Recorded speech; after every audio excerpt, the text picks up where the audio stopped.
not that bad. But when it happened, I really didn't want to address it, and I just was like, whatever. I'll address it when our podcast comes.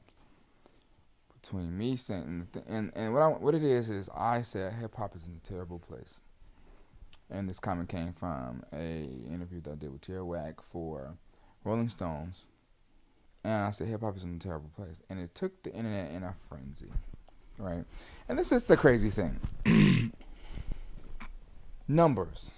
All right, first off, hip hop was the number one leading genre for 10 plus years. I don't know exact year, but 10 plus years. Number one, shitting on every other genre. Up until recently, about a year ago, or two, a year or two ago, and it fell in the rankings of being number one. What's number one now? I believe it's Latin music. It's either Latin music or no, I think it's Latin music or country. It's between country music and Latin music. I can't remember. Saying number one, saying like that's the genre that generates the most money. Revenue streams. Yeah, it was number one. Like in Billboard, which was the number one genre. Even record labels have pulled back on funding from hip hop, as far as like what contracts are looking like and what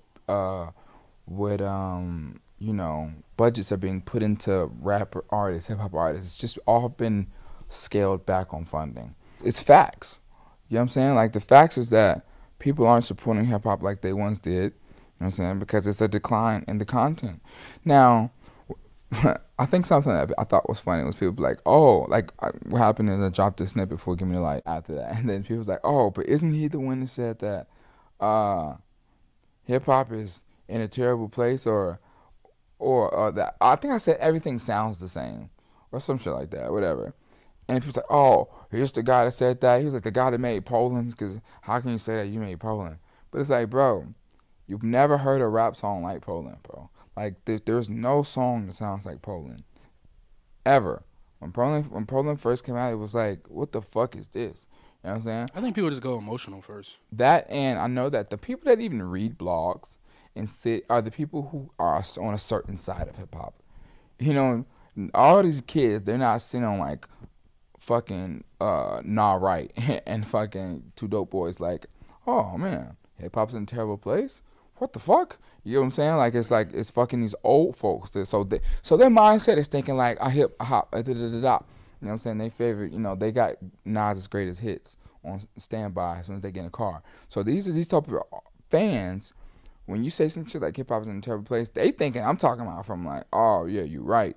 But you can't say it because you're not making the music we want either. You know what I'm saying? Like, these are lyrical, schmirical. Yeah, you coming from more of like a statistical standpoint. I'm coming from a standpoint of just creativity. Yeah. Like, it's creatively just not at a height. It's not at a high. It's not at a high, and the height of the creativity in hip-hop is low. Now, I wasn't saying, like, oh, man, we need more, like, stand-up lyrics. Because hip-hop is, like I've always said, we should have subgenres just like any other genre. But we don't really. But we should, like... People don't understand, like, everything don't have to be boom bap, backpack. I don't even think it should be separated. I think people should just understand. Like, yeah, but rap is not just one thing, one way. Like, oh, yeah, but that's what subgenres are for. Lyrical, that's like saying all math should just be math. You have to have subgenres to categorize, because it's like it's too broad. Like, it's like if it was just called record label instead of all this